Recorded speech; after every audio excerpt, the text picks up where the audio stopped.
Novembro já é considerado o mês mais violento do ano no Maranhão. Um dos principais desafios para todas as polícias é o combate ao tráfico de drogas. E para falar sobre esses e outros assuntos, eu converso agora com Augusto Barros, que é subdelegado-geral da Polícia Civil. Bom dia, delegado. Bom dia. Seja bem-vindo ao nosso programa. Obrigado. Antes de novembro, a gente tinha agosto como o mês mais violento do ano, onde aconteceram muitas mortes. Mas chegou novembro e a gente teve o registro de 108 mortes em 24 dias. Essa realidade, como é que vocês encaram essa realidade, delegado? Antes de mais nada, nós precisamos contextualizar essa realidade, né? Não há dúvidas que há um número crescente, né, de homicídios. Esse número ele varia, pode ser menor no próximo mês, né, e pode compensar esse aumento que ocorreu agora, né? Existem fatos específicos que às vezes contribuem para que esse aumento pontual em alguns meses, né? E para contextualizar, para entender isso, nós precisamos verificar que a maioria das mortes são de criminosos, né? A grande maioria. Isso, antes de ser um alento para o cidadão comum, o fato de quem está morrendo serem bandidos, é um fator de preocupação. Porque esses bandidos têm sido mortos por outros bandidos. Né?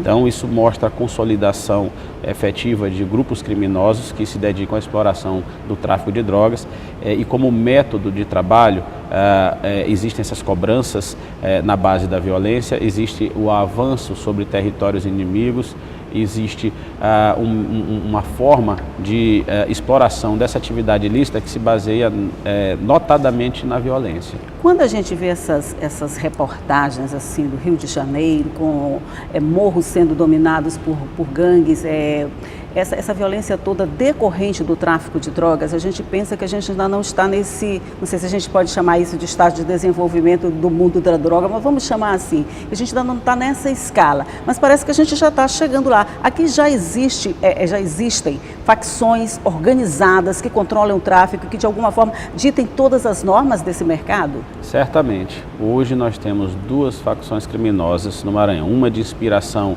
né, no primeiro comando da capital, né, situado em São Paulo, e outro movimento de resistência que nasceu aqui mesmo no Maranhão, específico com criminosos que já estavam acostumados, né, estavam limitados ao conhecimento da criminalidade aqui e fizeram resistência a criminosos que chegaram a conhecer outros criminosos quando de suas transferências para presídios federais, né, e por conta disso se uniram em resistência a esses indivíduos que queriam monopolizar o mercado da droga. Então nós temos inclusive estatutos do crime, né, com regras, com obrigações, com mandamentos para estes criminosos seguirem, né? Nós temos cobrança de taxas entre eles, mensais, nós temos regras específicas a serem observadas. Isso demonstra... Tem estatuto praticamente que precisa ser cumprido, é isso? Existe um estatuto próprio, né, com regras próprias, que é uma reprodução do estatuto do primeiro comando, né, da capital, que foi reproduzido para uma das facções que atua no Maranhão, né, e que norteia as atividades criminosas desse grupo. Eu acho que saber desse fato já é meio caminho andado. Se você já sabe o que você vai enfrentar, você já se prepara. De alguma forma, já tem alguma estratégia, já tem algum tipo de preparação para enfrentar esse que é considerado o principal motivo de tanta violência? Sim, a polícia já desenvolveu inúmeros métodos, né? Nós temos já equipes dedicadas exclusivamente ao estudo e combate à atividade criminosa organizada, notadamente as facções. A questão é porque, quando nós falamos em segurança pública, nós não envolvemos apenas a polícia. Então, nós precisamos de uma articulação mais ampla, né? As polícias, elas são extremamente limitadas hoje por conta da legislação branda do nosso país, não é? Por conta também, e essa mesma legislação branda, ela limita a ação do Judiciário, do Ministério Público e das polícias. Então nós precisamos discutir amplamente, articular melhor os órgãos de justiça criminal, e aí não é só a polícia que está no foco, né? Nós temos outros atores, e articular com as outras políticas de governo, né? Nós temos que essas facções... Seria um trabalho completamente integrado, conjunto, para dar um resultado. É um trabalho entendido como um trabalho transversal. Nós deveremos articular ações entre várias secretarias distintas para poder encontrar meios de, digamos assim, estancar essa sangria. Porque o que nós temos hoje é um avolumamento da atividade criminosa dessas facções, porque há uma subcultura que nasce nas periferias que estão desassistidas, né, pelo poder público e que facilita o ingresso cada vez mais precoce de jovens na atividade criminosa. Então, a possibilidade de ter dinheiro mais rápido, de ter poder mais rápido, é isso? Exatamente. Nós temos referências, né? Cada país tem suas referências, seus heróis, seus ídolos, e nós não, infelizmente, em grande parte da periferia, né, nós não temos a presença física, né, do Estado através das creches, das escolas, da educação, da própria polícia, né, como para estabelecer um referencial do Estado de direito presente naquela comunidade. E os referenciais que ficam de controle social, né, até de assistência social, muitas das vezes é o próprio criminoso, né, que prende um bandidinho que furtou a roupa ou botijão de gás, né, e que eventualmente também ainda fornece um recurso para que aquela família compre um remédio. Isso acaba desvirtuando, né, aquele que deve ser o referencial de valores para aquela comunidade. E muitos jovens acabam ingressando precocemente no crime a partir daí. Engraçado, a inversão de papéis, né? Eles assumem o papel, como entre parênteses, do Estado, fazem o assistencialismo, fazem a proteção dos moradores e se aproveitam de tudo isso. É mais ou menos, e combatem assim. O próprio Estado. E combatem o Estado, é verdade, e combatem o próprio Estado. A partir de tudo isso, a gente pode dizer que nós já temos alguma luz no fim do túnel, a gente pode pensar que dezembro, que começa daqui a pouco, vai ser um mês melhor, não sei, que a gente vai ter mais tranquilidade. É um período muito agitado. Sim. Todo mundo quer mais dinheiro. Vocês estão preparados? A gente pode ficar tranquilo? Os senhores podem ficar tranquilos, porque no que depende da polícia, há um planejamento muito amplo, né, tanto da Polícia Militar, com quem nós mantemos conversas permanentes, né, quanto da Polícia Civil, de monitoramento da atividade criminosa. Então nós temos essa situação prisional extremamente controlada nos últimos tempos. Nós temos conseguido manter, que era o foco de violência que saía de dentro dos presídios, como ordens de homicídios, né, assaltos. Isso vem sendo relativamente bem controlado.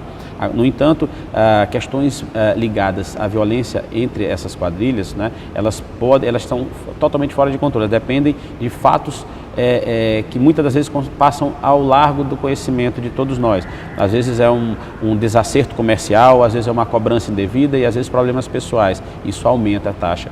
No entanto, há uma programação específica para final de ano que é feita pelas polícias, né? Então a Polícia Civil tem uma programação específica, né, de recrudescimento da atividade policial em determinadas áreas que são áreas críticas. Consideradas, né, mais críticas, né? Então, mas a morte de policiais, a gente está vendo nesse último final de semana, a gente teve morte de policiais, teve durante a semana também. Isso não seria um recado para dizer que eles sabem da atuação de vocês, que eles sabem que vocês sabem deles e que estão dizendo para vocês que eles estão preparados e que eles podem enfrentar também? A grande maioria desses policiais mortos foram mortos em momentos de folga. Nem todos, eventualmente um ataque ocorre, e muito eventualmente ele ocorre direcionadamente contra um policial fardado na atividade, né, ou fora da sua atividade, retornando para casa, né? A grande maioria é contra policiais de folga que estão estão ou nesse momento de lazer ou então realizando um bico, como é conhecido. Então, nesses casos, nós acreditamos principalmente ao aumento eventual de assaltos. Então, esses assaltos que costumam acontecer e que na reação dos policiais, alguns policiais não conseguem, né, efetivamente defender-se e acabam falecendo, principalmente por conta do fator surpresa com os assaltos que acontecem. Então, mas é preocupante sim, e é relevante que se diga que os criminosos estão cada vez mais audaciosos, né, inclusive ao ponto de afrontar as polícias. E as polícias têm se sentido limitadas na sua área de ação, porque tanto a legislação lhe impede, quanto o entendimento que muitas vezes vigora pela falta de legitimidade de um policial, né, que acaba por tirar a vida de um criminoso, né, durante um combate. Então é uma preocupação de cada policial que está na rua hoje, né, atirar em um criminoso, porque é com o trabalho do policial que ele sustenta a sua família. E ao atirar no criminoso, muitas das vezes ele não tem o respaldo, ele não tem o apoio necessário das outras instituições para aquela ação. Então, muitas das vezes, essa hesitação, ela custa, ao policial a própria vida. A própria vida, é verdade. E com tudo isso, o Maranhão já está ocupando a terceira posição entre todas as unidades federativas em número de homicídio em uma década. Quer dizer, a gente está subindo, a gente não tem possibilidade de chegar ao primeiro lugar não, né? Eu imagino. Na verdade, aí eu já abro uma outra questão que está ligada exatamente às próprias estatísticas, né? Nós foi usado como referencial recente o Anuário Brasileiro, né, de Segurança Pública, com vários números, né, que foram tratados. Esses números, eles foram baseados, em alguns casos, em uma metodologia que é uma metodologia muito falha. Então, assim, eu não gosto de questionar números, porque parece que você está tentando ocultar alguma coisa. Mas quando nós temos alguns dados específicos, a gente vê que realmente há uma coisa muito preocupante. E eu vou dar esse dado aqui.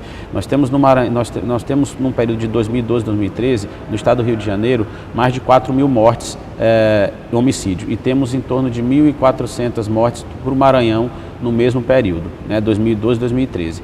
E aí nós procuramos outros campos da pesquisa e encontramos mortes a esclarecer. É um outro campo de pesquisa. E aí nós temos, para o mesmo período, 81 mortes a esclarecer no Maranhão, que são mortes cujas circunstâncias não ficaram claras. E nós temos, em relação ao Rio de Janeiro, mais 4 mil mortes. Então, esse dado é um dado muito relevante. Minas Gerais é muito semelhante também, quase 4 mil mortes a esclarecer. A gente acredita o quê?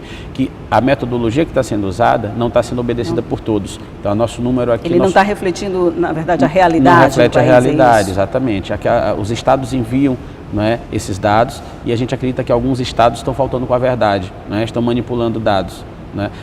Isso foi objeto, a doutora Cristina, nossa delegada geral, está fazendo uma comunicação à Secretaria Nacional de Segurança Pública, né, para que atente a esses números.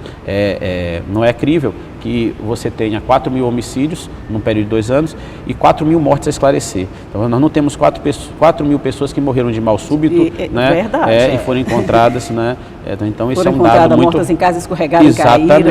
Exatamente. Então esse é um dado relevante. Então eu acredito, a questão da violência depende de um contexto nacional para diminuir, né, e nós estamos lutando por isso. Os números são falhos. Esperar que essa luta dê resultados, que a gente possa conviver com mais tranquilidade, que a gente possa sair de casa com mais tranquilidade. No final de semana, os finais de semana estão tão violentos que a gente já tem medo de sair de casa. Todos nós. Certeza. O país tem que lutar contra isso. Com toda certeza. E parabéns pela sua indicação para o delegado geral. Tomara que o senhor continue esse trabalho, que depois o senhor venha aqui dizer que esses números, na verdade, não eram bem assim e que a gente está num estado menos violento, secretário. A luta é essa. Secretário não, delegado. A luta é essa, se Deus quiser. Em breve nós vamos ter um novo pacote de medidas aí, ampla e articuladas entre todos os poderes, em todas as secretarias.